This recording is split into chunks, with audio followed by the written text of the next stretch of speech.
Golf Central on YouTube, brought to you by TaylorMade. After last week's Shriners Hospitals for Children Open, the PGA Tour is staying in Vegas this week for the CJ Cup at Shadow Creek. 30-year-old course that's seen its share of big money games here at Vegas. This week, no different. A 7-figure check going to the winner. Most in the field seeing this course for the very first time this week. But as you can tell by these scores, most feeling pretty comfortable on this layout. Again, Tyrrell Hatton leading the way after the opening round with a 65. Hi there, thanks for teaming up with us here on Golf Central. We are live on site here at Shadow Creek. I'm Todd Lewis, proud to be sharing some space with PGA Tour winner Aaron Oberholzer. Okay, first time that we have seen this golf course, Shadow Creek, that has plenty of folklore on the PGA Tour. We didn't really know what to expect from the world's best players. What did you see today, Aaron? I saw a golf course that had a little bit of everything. I saw a golf course that had some teeth. I saw a golf course that gave up some good scores as long as you're hitting it well. But the one thing I don't think that the guys foresaw that we saw this last weekend at the Shriners was the wind. The wind I'd say about halfway through where the opening guys, like the first 2 or 3 groups kind of got off to their first start, the wind started to pick up. And this is a property that sits low. They dug it 50 feet down to build this, and they obviously took all that dirt and ramped it up around the edges to kind of keep it very protected and hidden. Well, when you do that, the wind can tend to swirl in these bowls where these flags are located. So all the flags are low. So you're not going to see the flags blow necessarily.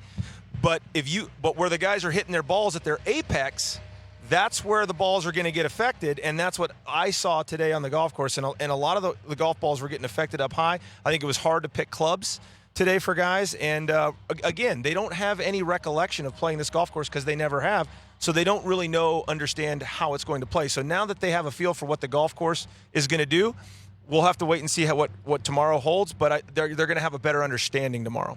We did have several players under par, but more players over par in this opening round. But Tyrrell Hatton didn't seem to have any problems on this golf course. Look what he did statistically in his round. Leads the field in strokes gained tee to green and strokes gained approach. Hit only 6 fairways today, but his iron game very strong, hitting 14 of 18 greens, needed only 25 putts when you hole out, on your third hole. You don't have to pull the putter out.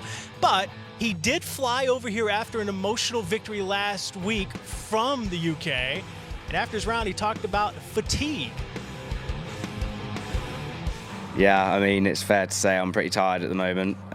Still struggling a bit with jet lag, and you can tell by my voice picked up a little bit of a sore throat, if you like, on the way over. So I'm just today was a long day. Very happy with my score, and I just need to try and get back to the hotel this evening, have a good rest, and hopefully sleep better than I did last night. And fingers crossed for another good day tomorrow. Good. 80 more questions. So I'm joking.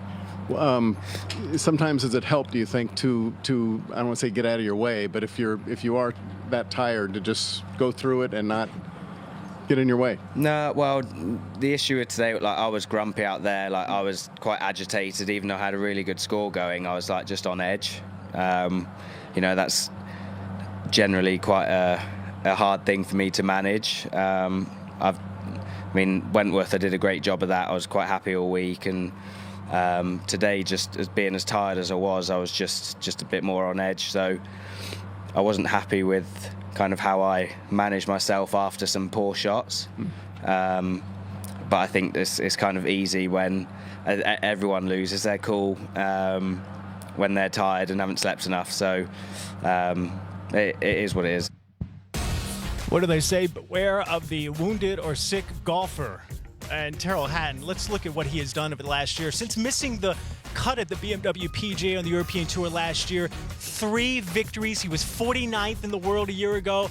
Now he is 10th in the official world golf ranking. 2 of those 3 wins, by the way, coming in 2020. Last week at Wentworth, and then on the PGA Tour at the Arnold Palmer Invitational. So the simple question, Aaron, to you is, what is Tyrrell Hatton doing better now than he was a year ago? Well, from a statistical standpoint, the one thing I see, or the 2 things I see from Tyrrell, is from 2016 to 2019, Todd, he was around 50th if you average those years out in strokes gained approach on the PGA Tour, not taking into account his PGA Tour, his European Tour statistics. In that same time, he averaged about 296 yards off the tee. Fantastic stats by any imagination, but it's not going to get you top 10 in the world most times. So what he's been able to do in the last year is gain about 5 yards off the tee. So now last season he averaged about 301. You don't think 5 yards is much? 5 yards on the PGA Tour means a lot to these guys, and anybody will tell you they'll take 5 more yards off the tee. Well, what that's been able to do is also help his iron play. His iron play has gotten to fourth in strokes gained approach on the PGA Tour last year. So you average 50th on the PGA Tour for 4 years, and then all of a sudden you go to fourth. You're going to win some golf tournaments, especially the way he putts, and he's a better than average putter on not only the European Tour but the PGA Tour as well. You can see the confidence building without a doubt in every event, every round that he plays.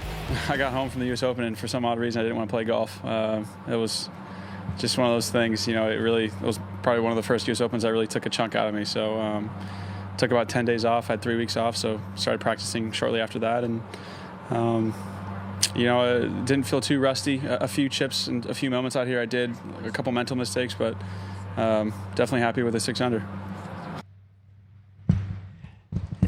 Xander Schauffele likes to play on the West Coast, grew up in Southern California, and here he is out here doing what Xander Schauffele has been doing well over the last few years, becoming a very strong player on the world stage. He's just one of the most, if you look at him statistically, Todd, there's a couple of guys that I look at on the PGA Tour that pretty much can play anywhere, anytime, any place, and really you would talk about no weaknesses. And when you add up all the stats from top to bottom, they're the best players on the PGA Tour on paper. One of those guys is Jon Rahm, and the other guy that really doesn't get the talk that you'd think he should, but the guys in the locker room, when you ask him who's the best player on the PGA Tour, who's the most complete player on the PGA Tour, Xander Schauffele. He's always the guy that's names comes up. There's no weaknesses in this guy's game, and it's no surprise to me that he's on the top of the board or close to the top of the board here at a golf course like this, which is going to require fantastic tee to green game. That's really his bread and butter. He's so good from tee to green. And then when he gets the putter going, he usually finds his way right to the top. And if not, he's usually lurking all the time. And Xander coming off a 5th-place finish at the U.S. Open, and prior to that at the Tour Championship, he finished runner-up. So he definitely has some momentum. Let's take a look at the full leaderboard. Again, Tyrrell Hatton with that brilliant 65 today is your leader heading into the second round. There is Xander Schauffele, and a hat tip to Russell Henley, one of the better putters on the PGA Tour. He likes these greens out here, and it showed today. I hit it solid. I had maybe 2 bad swings, 9T, and then the one I hit in the water in the back was at 14. Those are the only 2 bad swings I made all day. I hit good putts, they just didn't go in. 18, left a couple of them right short in the jaw. Yeah, I don't know. I thought I played a hell of a lot better than the score. Everything feel good? Yeah, everything feels good. I feel great. So we have Xander in the mix. We have Tyrrell Hatton continuing his strong play. Jon Rahm, number 2 in the world. He's on the first page of that leaderboard. Are you expecting the cream on the world stage of the crop here to continue to play well tomorrow? I am. This is a ball-striking golf course, and the best players in the world are great ball strikers, and they're all at the top of the world ranking. And I expect guys like Rahm and Schauffele to continue to march up that board throughout the week here. I do expect, however, these are all the best players in the world, right? And I expect those guys with 1 round of awareness and tournament play under their belt on this golf course, I expect them to adjust and make adjustments for tomorrow. And I think everybody who's got their games sort of in order to really in order to potentially play even better tomorrow, potentially. As Aaron pointed out, the scoring average over par. We'll see if that continues in the second round here at Shadow Creek. For Aaron Oberholzer, I'm Todd Lewis. Thanks for joining us. We'll see you here tomorrow.